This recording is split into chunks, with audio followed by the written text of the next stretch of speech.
예, 안녕하십니까.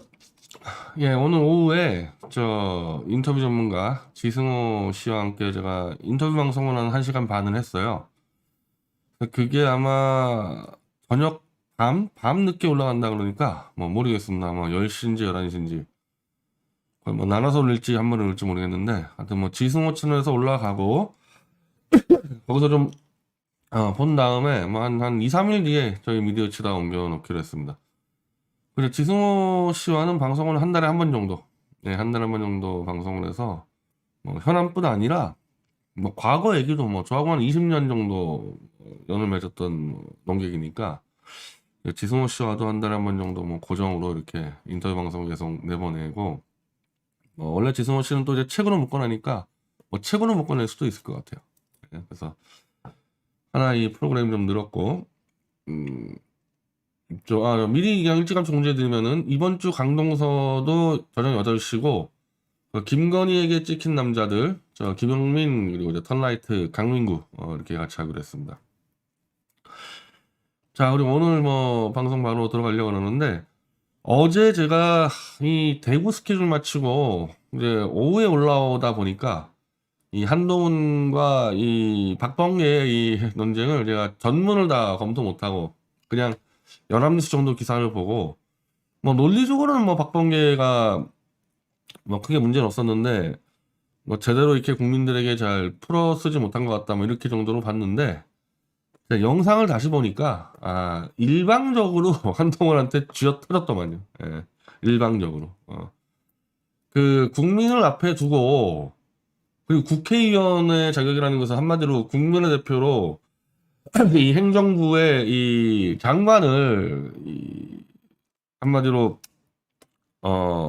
비판 및 검증하는 자리인데 그런 자리에서 그 자기 감정을 그걸 다스리지 못해가지고 목소리 높였다가 말이 끊겼다가 뭐 얼굴만 봐도 뭐 완전히 그냥 자기 절제 능력을 잃어버렸던데 그 판사 출신의 그 사선 의원이 그러면 안 되죠. 이미 그 태도 자체가 이미 이건 깨진 거예요.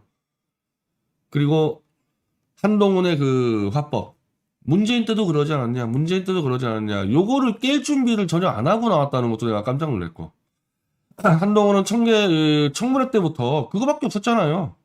공격 들어오면은 당신들이 뭐 법무부 때, 당신들 민정수석 때 이러지 않았냐, 이거밖에 없었는데, 어, 한동훈이 이렇게 공격할 줄을 예측도 못했단 말입니까?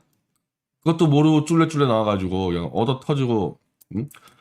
자기 할 말은 했어, 박범계가. 근데 한동훈이 저렇게 반격하는 거를 어떻게 처리할지 아무 대책 없이 튀어나와가지고 샌드백 신세가 됐는데 원래 진중권이 말은 사실 믿으면 안 돼요. 진중권이는 아니 이 막 진거를 이겼다고 우겨대는 거여서 그런데 나는 뭐 요거에 대해서는 뭐 진중권의 의견에 동의합니다. 예, 한동훈에게 완패했어요, 완패. 예, 완전히 완패했습니다. 이런 자리 나가가지고 국회의원이 절대적으로 유리한 자리거든요. 이거는 서로 계급장 떼고 대등한 관계에서 토론하는 게 아니에요. 국민을 대표해서 국회의원이 검증하는 거기 때문에 국회의원은 송곳으로 막 찔러도 되고 장관은 사실을 방어하는 입장이거든요.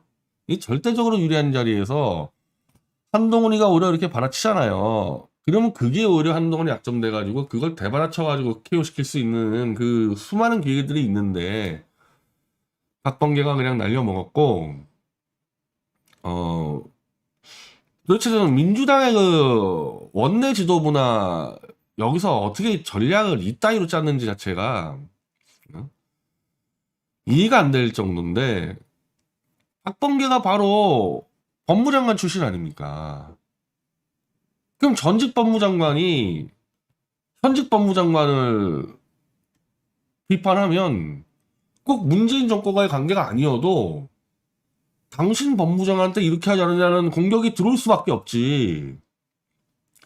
법무장관 출신이 아닌 국회의원이 공격을 하면 한동훈이가 그런 식으로 역경할 수가 없지 않습니까? 근데 법무장관 출신이 그것도 바로 전직, 그것도 추미애 윤석열 사태가 터진 그 바로 직전에 법무장관이 나와서 떠들어대면 한동훈에게 먹잇감 내는 거를 너무 뻔한 거를 이 대정부 질의에서 이 대정부 질의는 원내대표하고 이렇게 최고위원 단위 아마 결정할 텐데 박범계를 내보냈다는 거는 이것들이 도대체 어떤 정신 상태냐면 윤석열과 한동훈이가 스타가 돼가지고 대권을 잡는 과정에서 민주당과 문재인 정권이 얼마나 헛짓을 했는지를 아직도 그거를 반성과 성찰 안 한다는 얘기예요. 한마디로 박범계 자체가 윤석열 한동훈을 띄워준 주범이에요. 주범. 그거 컨트롤 못해가지고. 그리고 추미애 장관 마찬가지예요. 이 정치 권력에서의 싸움은 하나의 전쟁인데 박범계나 추미애나 다 패장들이라고. 패장들. 윤석열과 한동훈을 못 잡아가지고. 나는 물론 거기에 가장 큰 책임자는 문재인이라고 보는데 그럼 이 사람들이 나오면 안 돼요. 이 사람들이 나오면 또 지지. 그때도 졌는데 그때 권력을 갖고도 윤석열 한동훈이를 못 잡았는데 지금 여기서 뭘 잡습니까? 잡기는 역공당하지. 그럼 이 사람들을 빼고 한동훈에게 약점 잡힐 거 없을 만한 한마디로 초선 의원들을 내보내야 되는데 그 초선 의원 중에 하나가 그 법사위에서 무슨 뭐 이모 씨 잘못 건드렸다가 박살 나듯이 그 안민석 의원의 이제 뭐 얘기도 초선이 나가서 장관을 잡을 수가 없다. 난 뭐 아직 안 봤지만 그 고민정도 뭐 대정부 질의 했나요? 그 고민정하고 뭐 이런 애들 나가가지고 하는 거 아닙니까? 못 잡지 이거는 실력이 안 되니까. 한마디로 이게 박범계가 오늘 깨진 거는 단순한 박범계 개인 문제가 아니라 문재인 정권 당시에 윤석열과 한동훈이라는 반영무리들이 권력을 잡을 수 있도록 만들어준 패배자들 플러스 알파 무능한 초선들이 결합된 민주당의 총체적 부실 능력을 보여준 거예요. 한동훈을 잡을 만한 사람이 없는 거야 민주당에서는. 그 민주당 지지자들이 우라통 터진다는데 제일 우라통 터질 사람은 접니다. 저예요. 저는 한동훈이 바로 잡아야 되는데 야 이런 것들이 이렇게 해서 한동훈을 띄워주면은 얼마나 열받겠어요. 다만 이런 효과는 있겠는데 이제 이 민주당 지지층들이 알아야지. 범민주당에서는 한동훈이는 못 잡는다. 그럼 한동훈 잡을 곳은 어디밖에 없냐? 미디어치밖에 없다. 이것만 알고 있으면 돼요. 이것만 알고 있으면. 제가 잡을 수 있는 무기 조만간에 꺼내들 테니까.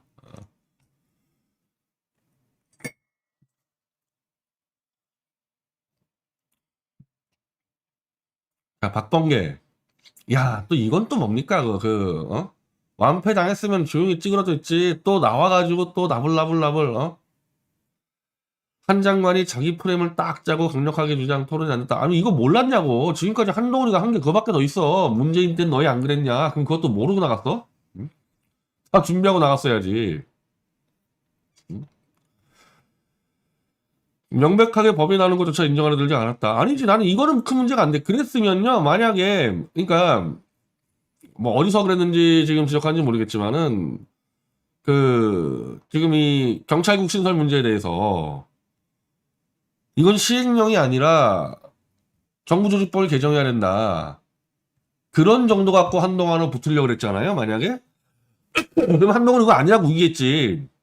그러니까 이것도 마찬가지인데, 아니, 그러니까 무슨 생각하고 나간 거야. 그러니까 한동훈이가 어떤 반론을 할지를 예상을 하고 나갔어야 될 거 아니야.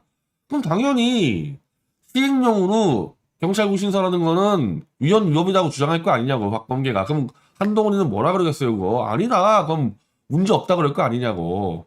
그럼 그대로 밟았어야지, 그거를. 응? 서로 자기의 논리와 법리를 고집하니까 토론이 안 됐다. 토론하러 나간 게 아니에요. 국회의원은 장관하고 토론하러 나가는 게 아니에요. 장관에다가 탁탁탁 지적을 해가지고 장관이 권력남용을 못하게 막으러 나가는 거지 무슨 사망유의 토론이나 백분 토론하러 나가는 게 아니죠. 그러니까 잘랐어야지. 그러니까 한마디로 만약에 토론하러 달려들고 장관이 사실 맞대고서 공격하고 이러면은 국회의원은 잘라야 되거든. 그건 말싸움하는 게 아니라 바로바로 잘라버려야 돼. 뭐 어떤 식으로 하는 거냐. 그러니까 차라리 이렇게 있으면 돼. 이건 도저히 여기서 판을 깨버리단 말이야. 여기서 이런 상황이다 그러면은 지금 장관은 위법한 부분들을 끝까지 우기고 주장하기 때문에 당신 같은 사람하고는 도저히 토론할 수가 없다. 나 국민대표로서. 그래서 이제는 여기서 중단하고 우리 당은 당신 탄핵 들어가겠다. 그리고 빠졌어야지 차라리 얻어 터지기 전에. 만약에 이런 정도 생각하고 있었다면.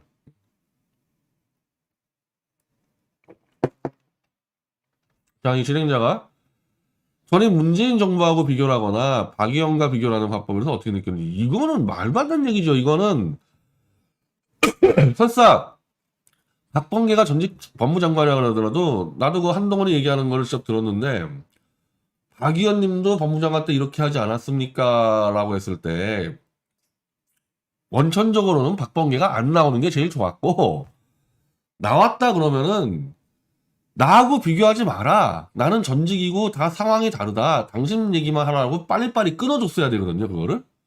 그 말 나오니까 그냥 멍하니 딴 데 쳐다보고 있으니 그러면서 이명박 때부터 저쪽의 특기인데 아주 그것을 일찍 배웠더라. 그걸 이제 알았냐고. 아니 청문회 때도 맨날 그랬잖아. 청문회 때도 그것밖에 몰라듣는데 이걸 이제 알았냐고 이거를. 자 진중권이 박범계의 참패다. 첫째 말을 할 때 너무 흥분했고 이게 문제야 이게. 이게 너 한동훈은 흥분 안 하더만 아주 야비하고 비열하게 그 박범계를 탁탁 짚지 흥분 안 하더라고. 둘째, 사실을 공격한 것이 아니라 프레임을 걸었다. 아니지. 사실은 박범계는 사실을 공격했지. 근데 너무 흥분해서 그게 전달이 안 됐을 뿐이지.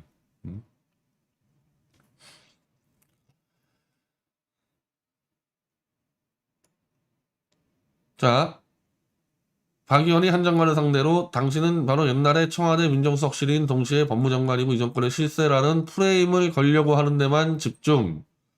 논리가 흐트러지고 패배를 자초했다. 그거보다는 그 한동훈의 문재인 정권 때 당신들도 그러지 않냐. 요거를 아무런 대비 없이 나와서 그냥 쫄래쫄래 나왔다가 얻어 터지고 쫓겨났다. 이게 맞는 얘기죠, 이게.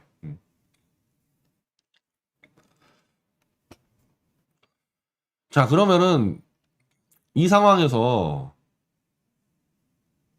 예를 들면 나였으면 어떻게 했겠냐, 이 상황에서. 물론 나는 이제 전직 법무장관 아니니까 내가 공격당할 일이 없잖아요. 첫 번째는 경찰국 신설에 대해서 그게 뭘 의미하는지를 설명도 못했어요. 그러니까 첫 번째 한동훈하고 싸움과 동시에 제3자인 국민에게 왜 윤석열과 한동훈이가 경찰국을 신설하는 게 이게 정말 나쁜 짓인지를 전혀 설명을 못했어요, 이거. 그냥 추상적으로 그냥 대충 뭐 장악 이따위로 얘기했지. 먼저 이렇게 쳐들어가야 돼. 법무부에 검찰국이 존재하는 이유를 설명해 줘야 되는 거예요. 그리고 왜 그럼 대한민국에 지금까지는 행안부나 내무부에 경찰국이 없었냐. 이유가 있을 거 아니냐고. 법무부는 검찰국이 있는데 행안부는 경찰국이 없다. 이유가 있을 거 아닙니까? 그거부터 설명을 하고 들어가야지. 그래야 국민이 이해하지. 제가 어제 설명한 대로 검찰 권력의 핵심은 기소권이고 경찰 활동의 핵심은 수사권이에요. 그래서 지금 민주당이 검수완박 얘기하는 거 아닙니까? 이 수사권하고 기소권 분리를. 그러면 기소권 자체가 워낙에 국민에게 심대한 영향을 미치니까 이 기소권은 공적으로 일정 정도 통제가 필요하다. 그래서 검찰에 대한 통제를 하는 거예요. 법무부가. 반면 수사권은 통제할 필요가 없어. 수사권을 왜 통제합니까? 일반 민간인이 수사를 받는다 칩시다. 그 얼마나 피해 보겠어요. 누구나 수사는 받을 수 있어. 오다 가다가. 그거 웬만하면요. 그 경찰 가가지고 1시간 수사 받으면 끝나요. 귀찮은 것들. 그 1년에 한두 번 있겠지. 그런 수사권은 경찰이 자유롭게 누려도 크게 문제가 안 돼. 근데 기소 한 번 당하면 이거 장난 아니라니까요. 기소 한 번 당하면은 대법까지 가는 와중에 전 재산 털릴 수가 있어요. 그래서 기소와 수사라는 애초에 원래부터 지금 하고 싶어 하는 검수완박, 검찰은 기소하고 경찰은 수사하고 이렇게 대비해서 설명을 해 들어갔어야지 처음부터. 한동훈이한테 물을 게 아니라 이걸 설명하고 들어갔어야 된다고. 그래서 지금까지 이승만부터 문재인 정권까지 대한민국의 해안부는 경찰국을 두지 않은 거다.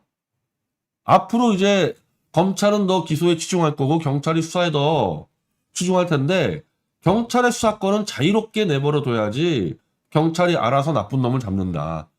이렇게 설명한 다음에 한동훈에게 그냥 툭 던지면 되는 거예요. 그냥 나는 그렇게 생각하는데 한 장관 어떻게 생각하냐 그럼 지 나불 되겠지. 그랬으면 최소한 6대4나 무승부는 가는 거예요. 그리고 두 번째 여기서 문제가 그 한동훈의 인사검증 시스템 문제. 이건 내가 어제 설명해 드렸잖아요. 한동훈이가 그렇게 되면은 문재인 때 민정수석들도 인사검증한 게 불법 아니냐. 왜? 인사검증은 원래 인사혁신처의 권한인데 왜 민정수석이 가져갔냐. 근데 어떻게 난 이것도 공부 안 하고 여기 나왔을까? 그거는 깰 논리를 들고 와야지. 여기 나오려면은. 그래서 제가 설명드렸죠. 장관의 권한을 그의 상급자인 대통령이 가져가는 거는 전혀 문제가 안 돼. 그거는. 근데 대통령의 권한을 장관이 가져가는 건 문제가 돼. 이렇게 설명을 해야지. 대통령이 장관의 권한을 가져간다는 얘기는 좀 더 장관보다 책임있고 투명하게 하겠다는 조치예요. 반면 대통령의 권한을 장관이 가져간다는 얘기는 대통령의 책임 회피가 될 수가 있어. 대통령의. 그리고 동등해야 될 각 장관과 국무위원의 서열이 흐트러져요. 지금 그 문제잖아. 그러니까 박범계가 꼭 하고 싶은 게 그 얘기 아닙니까? 네가 왜 왕장관이냐? 다 장관인데 네가 총리, 대통령 실장, 대법원장까지 검증하면 네가 왕장관 되는 거 아니냐? 이렇게 물으면 안 되고 그거는 국민에게 설명을 하고 장관이 대통령에게 위임해 주는 거는 그거는 적법하지만 대통령의 권한을 특정 장관에게 넘겨주는 거는 그건 위법이자 그거는 권력 유착의 혐의가 있다. 이렇게 구분졌으면 한동훈이가 민정수석실을 왜 가져갔냐 답변을 그렇게 못했겠지. 물론 싸울 수는 있겠지만은 제3자가 볼 때 야 박범계 얘기가 맞네. 아 그치. 대통령이 자기 책임을 지기 위해서 장관 권한을 빌려오는 거는 할 수 있지만은 대통령만이 누릴 수 있는 권한을 장관에게 특정 줘버리면은 그건 그 장관에게 칼이 되고 위험할 수 있겠구나. 이렇게 설명은 들어갔어야 될 거 아니야.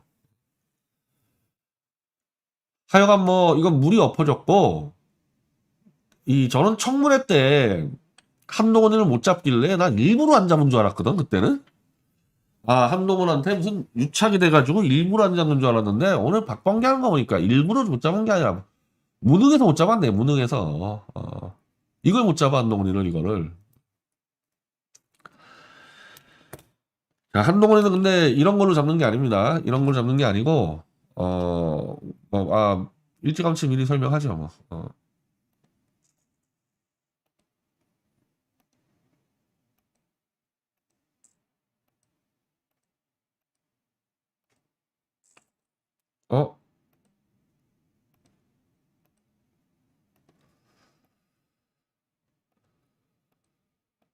어? 미디어치 좀 카페를.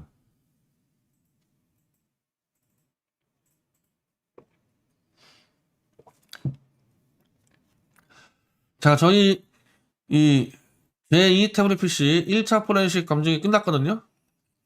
그래서 이제 검토를 했는데 자, 제2 태블릿 PC는 특검 제사팀 윤석열과 한동훈이가 조작한 겁니다. 제가 이거 수십 번 떠들어도 한동훈이 고소 못해요. 그 고소 좋아하는 한동훈이가. 자, 1차 검증 결과 이미 게임 끝났어요. 얘네들은요.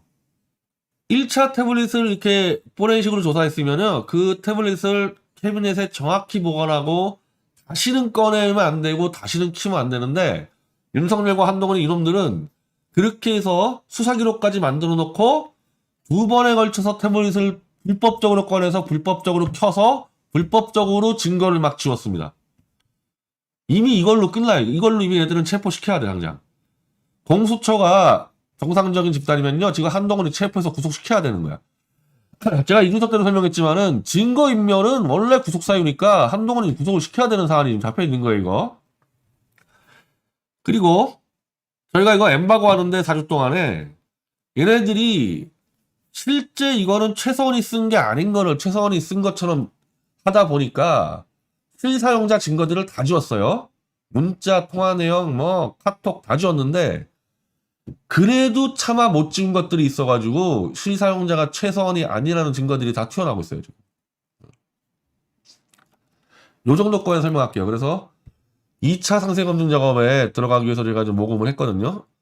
1차 검증 때도 한 이 정도 비용이 들었고 2차 때도 이 정도 비용이 들어갑니다. 근데 2차는 한 4주 정도에서 상세히 조사해서 지금 정도도 한동훈이 처벌하는 건 아무 문제도 없는데 아예 입도 못 벌리게 그냥 요거 하도 입을 나불나불 되니까 입도 못 벌리게 완전히 모든 증거를 다 잡으려고 상세 검증에 지금 들어갑니다.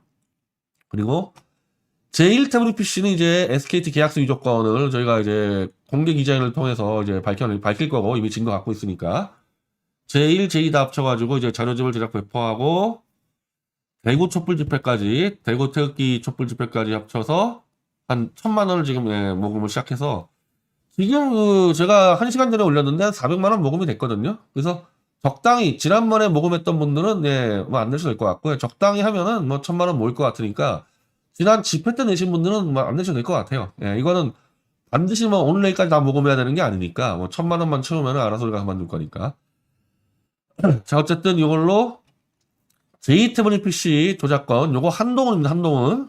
요 한동훈이를 요걸로 제가 완전히 끝장을 내줄게요. 이걸로. 이건 뭐 빼도 박도 못하는 거 걸렸어요. 이거 진짜. 그래서 이걸로 잡을 거고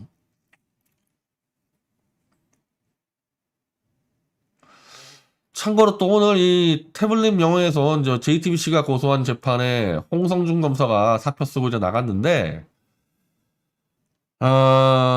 지금 이 재판이 이제 8월 달에 이제 재개가 돼요. JTBC가 저를 고소한 재판인데 한 1년 동안 안 열리다가 자꾸 조작 증거가 드러나니까 이제 더 안 열면은 이게 위험해져서 이제 증거가 이제 확보돼서 재판 여는데 담당 검사가 이제 사표 썼습니다. 뭐 저는 뻔하다고 봐요.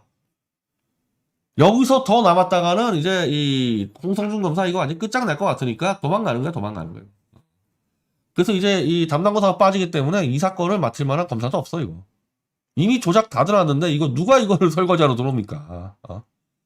그래서 우리는 이 재판에서 계약서 위조하고 뭐 김한수하고 다 달아가지고 끝장을 내버릴 건데 뭐 검찰이 이거 막을 수가 없을 겁니다. 이건 제1태블릿 PC예요, 이거는. 그리고 이제 이 홍성준 검사들은 이 어쨌든 태블릿 조작에 가담한 검사들은 제가 끝까지 추적해가지고 다 응징을 할 거예요. 한동훈 뭐 윤석열뿐이 아니라.